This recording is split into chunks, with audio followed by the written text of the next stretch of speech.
হজ যাত্রার তৃতীয় দিনে আজ ১৩টি ফ্লাইটে সৌদি আরব যাবেন ৫,৩৪৫ জন যাত্রী। রাত থেকে যথাসময়ে ছেড়ে গেছে ফ্লাইটগুলো। এ নিয়ে আরও জানাতে রাজধানীর আশকোনার হজ ক্যাম্প থেকে যুক্ত হচ্ছেন শাহরিয়ার জামান পুলক। পুলক, হজ যাত্রার আজকের চিত্র কেমন দেখছেন?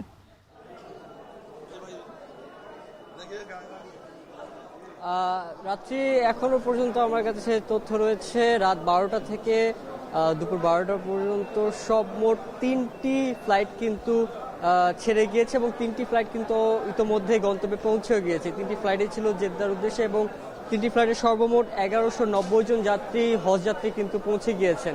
গ্রামীণ ফোন রোমিং মানে বিদেশেও আমাদের একই নম্বরে পাবে। মোবাইল ব্যালেন্স দিয়ে রোমিং চালু করে হজ সফরে কানেক্টেড থাকুন গ্রামীণ ফোন নম্বরে। এখনো যদি বলতে চাই যে আর কিছুক্ষণের মধ্যে আসলে আরো ২টি ফ্লাইট উড্ডয়নের কথা রয়েছে। একটি সৌদি এয়ারলাইন্সে, যেখানে আসলে ৩৭৪ জন হজযাত্রী জেদ্দার উদ্দেশ্যে রওনা দিবেন, এবং আরেকটি ফ্লাইট বিমান বাংলাদেশে, সেটিতে আসলে ৪১৯ জন যাত্রী তারা রওনা দিবেন হজের উদ্দেশ্যে। এখন পর্যন্ত আশকোনা যে হজ ক্যাম্প রয়েছে সেখানে কিন্তু বলা চলে যে শৃঙ্খলাবদ্ধভাবে সব হাজিরা এসেছেন। তারা কিন্তু যে কোনো ধরনের প্রতিবন্ধকতা ছাড়াই তারা কিন্তু এখানে প্রবেশ করেছেন, এবং অনেক হজ যাত্রীরাই কিন্তু আসলে এখানে একদিন বা দুদিন আগে কিন্তু এসেছেন।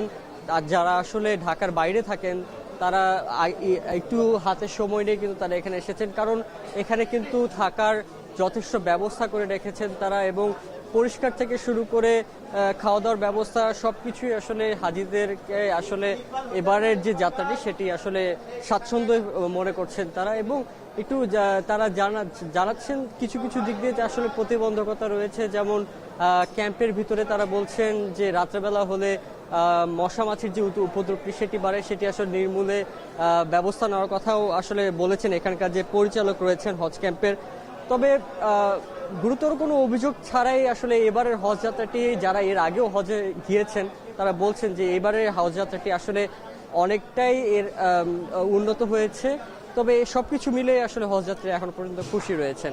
এই ছিল মোটামুটি আমার কাছে হজ ক্যাম্প থেকে হজ যাত্রা সর্বশেষ।